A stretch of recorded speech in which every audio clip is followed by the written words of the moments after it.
Welcome to Meet the Candidates. I'm Jennifer Fuller. Today we're talking with State Senator Terri Bryant of Murphysboro, who represents the 58th State Senate District in Southern Illinois, and Representative Dave Severin of Benton, who represents or will represent the 116th State House District. I make that clarification because of redistricting. Both of these districts have changed rather dramatically over the last couple of years. Senator, Representative, thanks for joining us. Thanks for having us today. Pleasure to be here.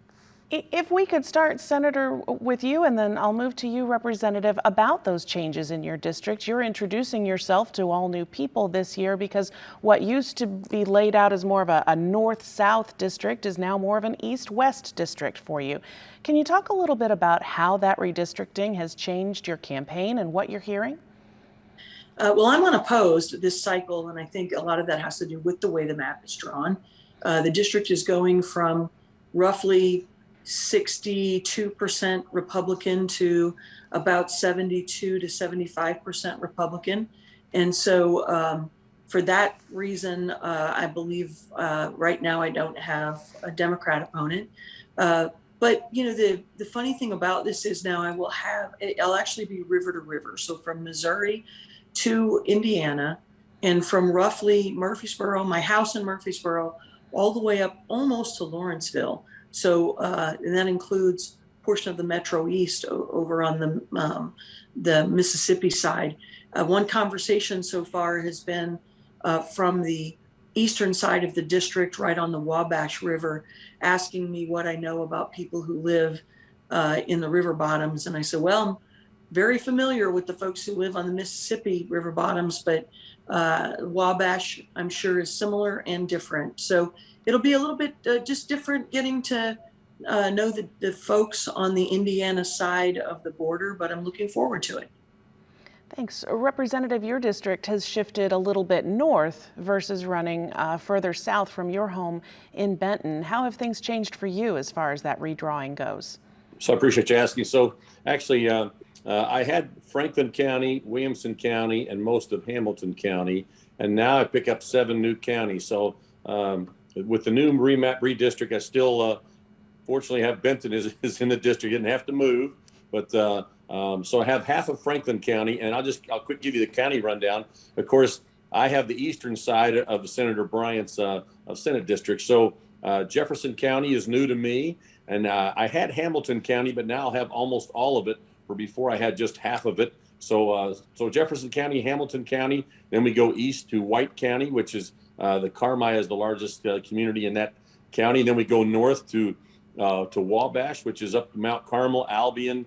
Then we go to Wayne County, Edwards County, and then Marion County. Senator and I, we have one precinct in Marion County, and then I have one precinct in Washington County. And I think she has the rest of Washington County, I believe. So, again, already working really hard to continue to meet the needs of our constituents in our current district, and then meeting people and going places and you know, parades and talking to people in businesses, ribbon cuttings, knocking on doors, all those kinds of things. And I likewise, as my senator, I'm running unopposed in the November election.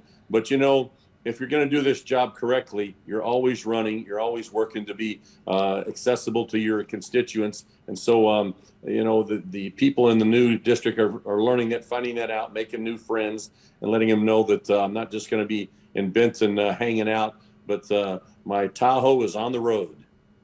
Well, let's kind of jump into the issues then, Representative. You mentioned that you're always campaigning. What would you say is the most important issue facing your district today?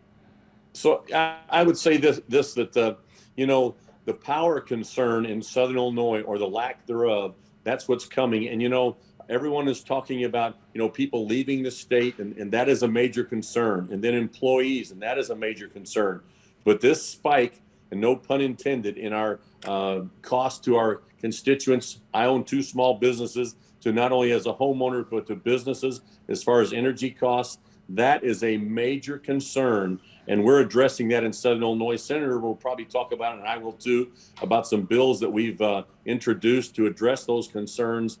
But, you know, it's great that we have people still here in businesses, but they've got to be able to pay their bills and those kinds of things. So I would say that is a number one concern. And there's so many concerns, and we're addressing all of it. But I want to make sure that people know that we're aware of that. We're working on that.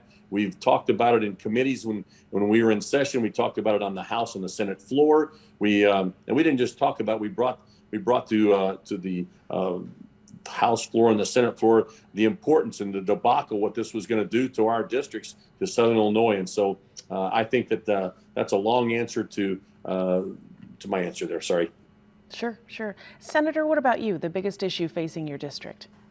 Yeah, I have to agree that it's energy right now, because energy impacts our health care. It impacts the schools. It impacts people in their own personal home. It impacts jails and prisons, which, we have tons of state facilities here. I received a note from a very small school district in Union County, which, by the way, I will no longer represent Union County or any of Carbondale in this new district, but I expect folks will still be reaching out. But this little school said that they're going to have between $13,000 and $30,000 worth of energy expenditures that they did not anticipate, because their energy costs have doubled on just on what energy is costing us now off the MISO grid. And that the only place those schools will have to go if that does come to fruition is they're going to go back to property taxes. So you can see that these increased energy costs don't just affect us at home when we get our Ameren bill or our co-op bill. They're going to affect us in a lot of other areas. And so small businesses, for instance, I've heard multiple restaurants who made it through COVID who are now saying they just don't think they can take this final hit on doubled energy costs. And that comes from the ICEJA bill that was passed. It isn't just ICEJA, because much of the Midwest is following this same path of the war on coal coming out of the Biden administration and certainly out of the Pritzker administration. And that's left our grid, which is the MISO grid, having very expensive costs to put energy on that grid. So Representative Severin is right in that he and I are both filing. I filed them, and he's going to be filing some clone bills in the House, but they're to keep Prairie State Energy and the energy generating plant in Springfield open. It'll cut some red tape. Right now, we know that Baldwin Power Plant is going to be shutting down fully in 2025. There's no stopping that. But I asked the question of what it would take to get the generator that they've already shut down back online if they needed to. And they actually have to go through the whole process as if they were a brand new generating facility to get that back online again. This would cut some red tape, and it would also allow us to, the third bill would allow us to build some new peaker plants. So when we are at a place where we're just not able to keep up, those peaker facilities could kick in and keep our energy lower.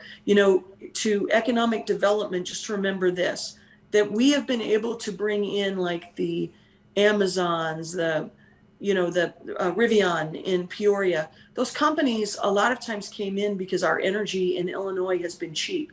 It's been the one area that we really could go out and recruit in the area of economic development. And now we are going to become a very expensive energy state to live in. We'll be importing energy from the very states that are still burning coal, and we'll stop being an exporter. So very important issue. Certainly.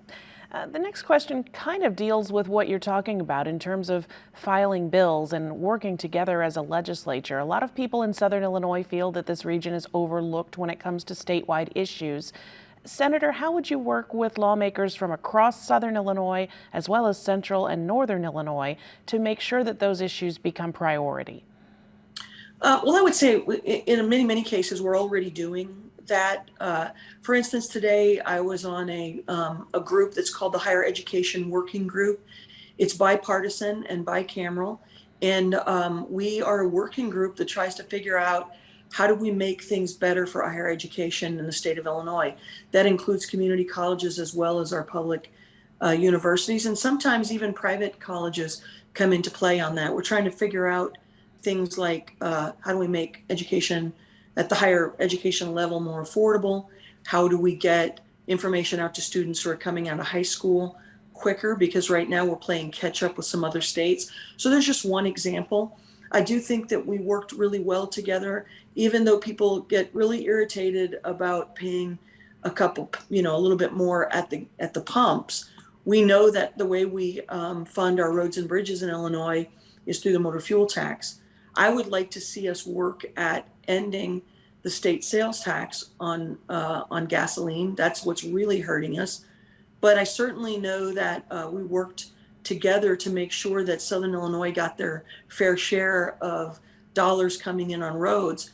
And we are at a place right now that I hoped we would be, where I'm getting calls with people complaining that there's too many roadblocks up because there's too much road construction going on. So the working together to make sure that things not only get passed, but also making sure that when they are passed, that we get our fair share. I think we've been able to do that so far, and we'll continue to do that going forward. I'm willing to talk to anyone and work with anyone who doesn't want to put a thumb on Southern Illinois and who does not violate the core values of things that I believe are super important to Southern Illinoisans. Certainly. Representative, what about you? How have you worked and how would you continue to work with lawmakers from across the state for Southern Illinois? I appreciate the question. And so, in Southern Illinois, of course, the House and the Senate are Republicans. And so we're on the phone almost daily talking to each other back and forth. But also on the other side of the aisle, I will say this, Walker's Bluff is at the place it's at today because of Senator Bryant and myself and others in Southern Illinois working across the aisle to get that done. And so that's one large thing that's going on now. In fact, if you follow on the Facebook page, Cindy Bunch she's posted given the updates, and you can see the building, how the progression is going. That is one piece. Something else that someone called me from a juvenile detention center here in Benton with the concern of not having enough staff and trying to figure out what they were going to do and address those concerns. So I immediately got on the phone, started talking to people. The Mental Health and Addiction Committee that I serve as the spokesperson for the Republicans, talked to my fellow representatives on both sides of the aisle. And so I put together a bill. And I will tell you this, Representative Ammon, she's Democrat from Champaign. She got up on the House floor and she basically told the House, if you don't vote for this bill, she said, I'm going to come talk to you. And she might have said it a little more emphatic than that. But so she said, Representative, she said, I absolutely am a chief co-sponsor of your bill and will do everything I can to help you with that. Now, I, of course, had talked to other people, but I hadn't talked to her. And so she came to me and she demanded that she be a part of it. So that just kind of shares you. And we were able to get that passed in the House. And so that's just one of the things. And again, Walker's Bluff and other things going on. And as far as what Senator talked about is the roads and bridges and those things that are coming to Southern Illinois. And actually had the same thing, had someone call my office and said, the progression of Route 57, the third lane, north and south, it's actually $7 million a mile for that lane to be put in on each side, north and south. And so they wanted to know when it was going to get done. And so I said, let me share with you what the original plan was. It was going to be over 20 years. I said, with this new opportunity, it's going to be going faster. So working across the aisle, I will say this, and I get a shout out. And here's the problem with this interview today. Senator Bryant and I both like to talk. And so our answers are long. And so, but I just want to throw this out to you real quick. I learned as a young kid, my mom and dad were in the nursing home business, and they had 96 residents, 75 staff. They pastored a church. My dad built his own church. But this is what I learned growing up in that family. I never heard one time my mom and dad ever say someone was a Republican or a Democrat. They took care of the residents. They took care of the staff. They ministered to the people in their church. And not one time, and my parents were impeccably platinum in the community that we live in, that when you say the Severin name, it's not because of me, it's because of my parents. And I learned that and I watched that, and I've taken that into being a representative. Senator Bryant does the same thing. And that's what enables us to, when I'm looking at a situation or a challenge, I'm looking at that. I'm not looking at a D or an R or whatever. I'm looking at the challenge. That leads directly That's quite all right. That leads directly into the next topic that I wanted to talk about, and that's how the state should be taking care of the people who need help. A lot of people continue to hurt financially because of the COVID-19 pandemic, high inflation, other issues. Representative, I'll start with you. What priorities would you have to make sure that people are feeling a bit of an ease in that pain? Well, I will share this with you that we, of course, in the House voted for there's a small reduction in your fees as far as the taxes for groceries, and of course at the gas pump, and also some a rebate in your income tax things, which is a small amount, but I will tell you, in this day and time, every penny counts. And so, of course, working on that, working again with these bills on the energy, this is so important, and we're addressing it, and we're not just coming up with it and then saying, oh yeah, well, we tried. We're working and bringing this to attention because it is serious. And so people that are understanding that, hey, how do I buy my medicine, or do I pay my utility bill, or do I pay for my car insurance? Do I have the gas money to buy for my car to get to work? And so those challenges, we're addressing those things. And the other thing that I've said, not just during the pandemic, not just during the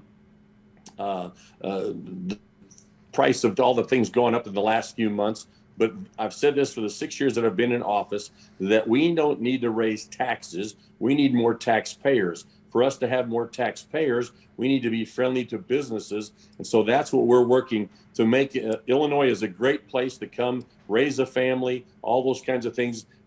We've got to make it where people want to come to Illinois, and those that are here, get them to stay here. So that's what we're literally working on a daily basis.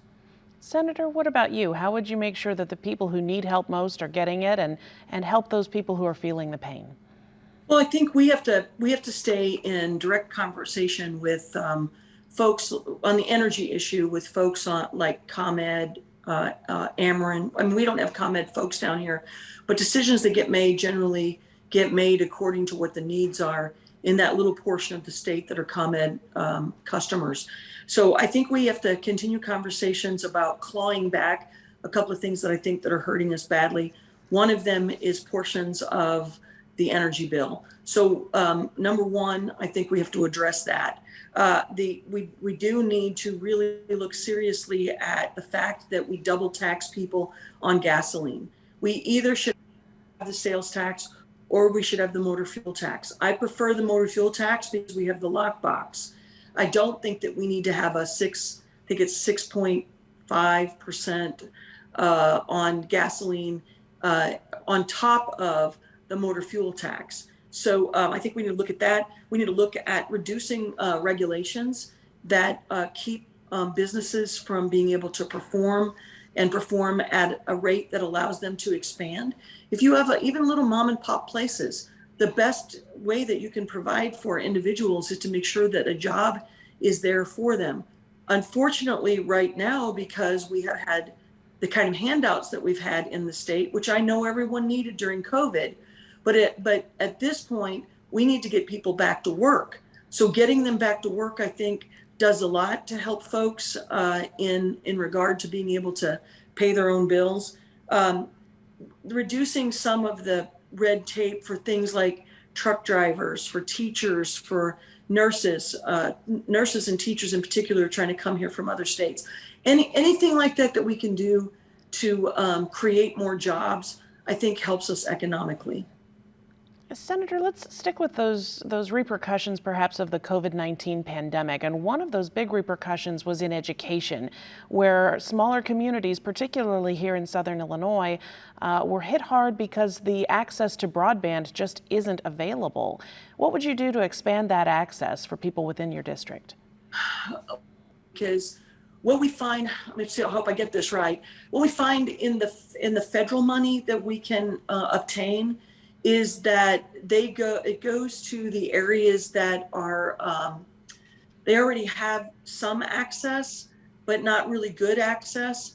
And so we want to capture those dollars. I think at the federal level, I wish they would make a few changes so that it becomes easier to access the federal dollars that allow for those who have no service. So I heard back from a lot of people that have no service at all, who say, they want service. But then at the same time, we have people who say stop prioritizing the places that have no service and prioritize the places that have minimal service, because and it makes a little bit of sense, but not really, because if you have no service, some is better than none. But for those where there's minimal service, if they get, they're already locating businesses there because at least there was some. So increasing that allows those businesses to expand. So I think that the main thing is we have to continue to prioritize it as a state, but we also have to be willing to not want the credit for something so much that we don't allow for the fact that we also have to share this with the federal government. So if Congressman Boss, Senator Duckworth, or Senator Durbin wanted to be involved in this, we definitely want to have those conversations, and I'm happy to give them all the credit if they can make sure that they help us get this done. Representative, what say you? How do you increase broadband access for constituents in your district?